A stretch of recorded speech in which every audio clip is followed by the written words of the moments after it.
Now, as we have seen 3 different sources of water, right?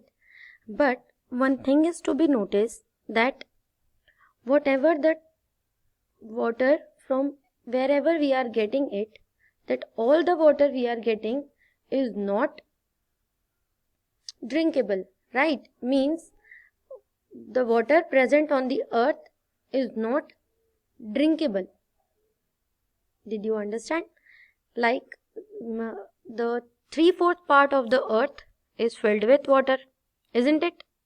We have learnt in chapter 3, right? So, but all the water from the ocean we cannot drink, right? Because it is salty. So we cannot drink that water. In the same way, the water that present on river or lake or pond is not drinkable because many impurities are added in that water. So how we can make our water to make it fit for drinking? How we can make water fit for drinking? So that we are going to see here. Okay. So there are many ways to make water fit for drinking. What are they? The first method is boiling water. Boiling water kills germs and make it fit for drinking. When we boil the water, जब हम water को boil करते हैं तो there are many germs जो एक high temperature पर dead हो जाते हैं. Like boil जो water होता है वो 100 डिग्री सेंटीग्रेड पर होता है. तो जब 100 डिग्री सेल्सियस पर वाटर बॉईल होता है तब क्या होता है, उसमें जो जर्म्स या इम्प्योरिटीज होती हैं वो सब खत्म हो जाती हैं और जो वाटर है वो प्यूरिफाइड हो जाता है एंड देन उसको हम फिल्टर करके and then we can use it to drink.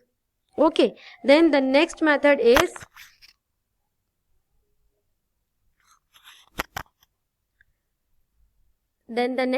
Is using water filter. Water filter भी सेम वर्क करता है. वाटर फिल्टर क्या करता है कि जब वाटर में जो इम्प्योरिटीज, डस्ट और जर्म्स जो ऐड हो जाते हैं उनको ये वाटर फिल्टर क्या करता है, उनको असाइड कर देता है. जर्म्स को, डस्ट को और व्हाटएवर द इम्प्योरिटीज, जितनी भी इसमें इम्प्योरिटीज ऐड हैं, जर्म्स हैं, उन सबको रिमूव कर देता है और प्योर वाटर है वो अलग जार में दे देता है. Then we can drink that water. Got it? Now the next one is using Aquaguard और आरओ प्यूरिफायर. अब आप जानते हैं हमारे बहुत सारे घरों में आरओ इंस्टॉल्ड होता है ना. तो हमारे स्कूल में भी आरओ है. तो हम जो ये आरओ है ये क्या करता है, ये भी जो नॉन ड्रिंकेबल वाटर है, जो इम्प्योर वाटर है, उसमें से जितनी भी इम्प्योरिटीज हैं, डस्ट है, जर्म्स है, उन सबको रिमूव कर देता है और हमको प्योर वाटर प्रोवाइड करता है. So these are the 3 method by which we can make our water fit for drinking. What are they? First, repeat with me. First, boiling water. Second, using water filter. Done. And third is RO purifier. Done.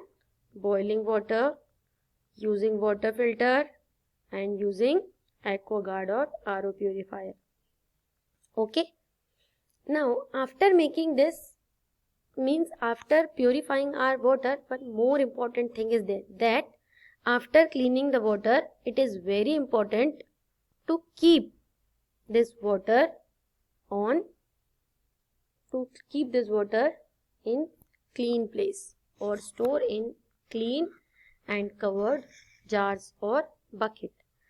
Because आपने क्या किया कि अपने water को तो purify कर लिया है ना, लेकिन अब हमने उस वाटर को क्या किया, हमने उस वाटर को ओपन जार में, ओपन बकेट में, ओपन टैंक्स में, कंटेनर्स में स्टोर कर दिया. तो क्या होगा कि क्योंकि ये ओपन है तो उसमें वापस से डस्ट ऐड हो जाएगी, क्योंकि वो एयर के कांटेक्ट में आएगा तो जर्म्स फिर से डेवलप हो जाएंगे.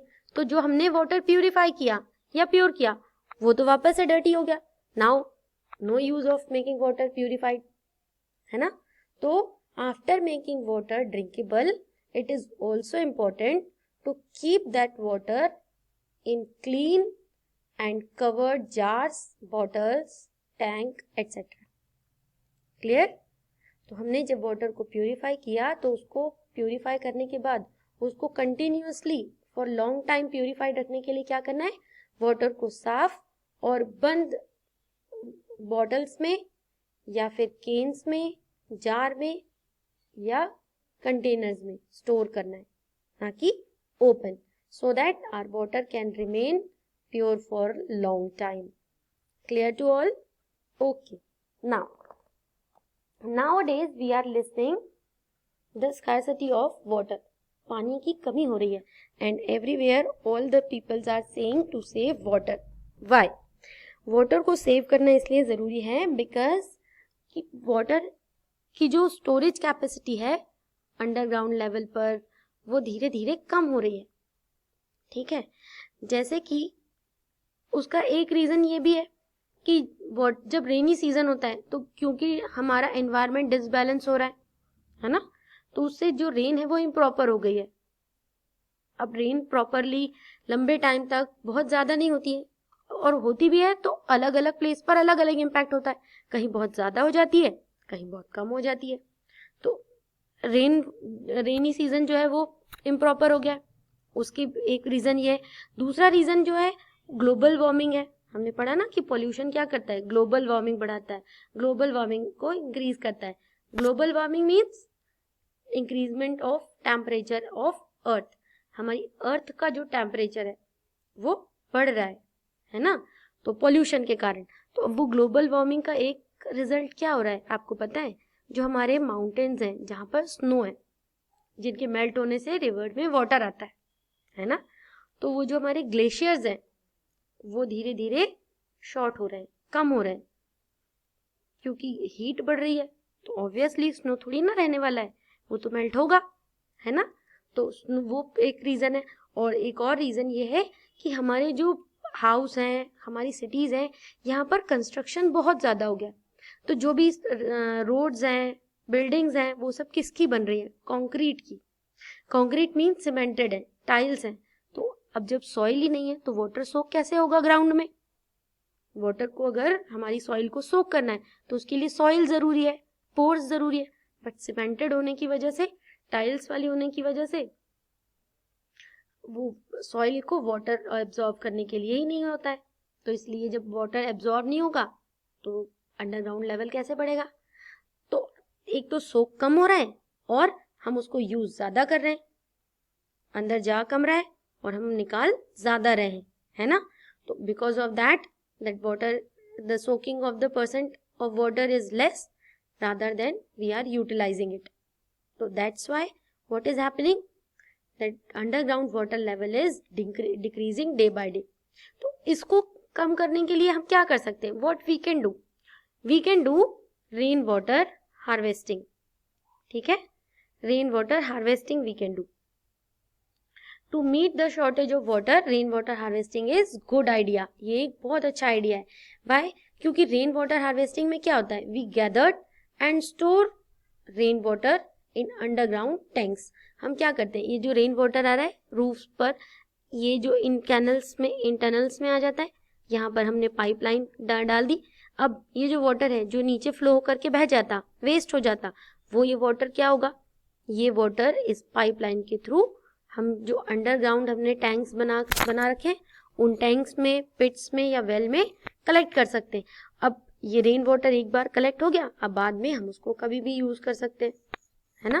तो that is how this rain water harvesting can be useful for us. Okay, rain water harvesting means gathering and storing rain water in underground pits, tank और wells. Clear? What is rain water harvesting? Gathering और storing of rain water in underground tank, pits or wells. Okay, clear to all? So this is rainwater harvesting. So these are the things that we can implement. Okay, understood? This is your rainwater harvesting.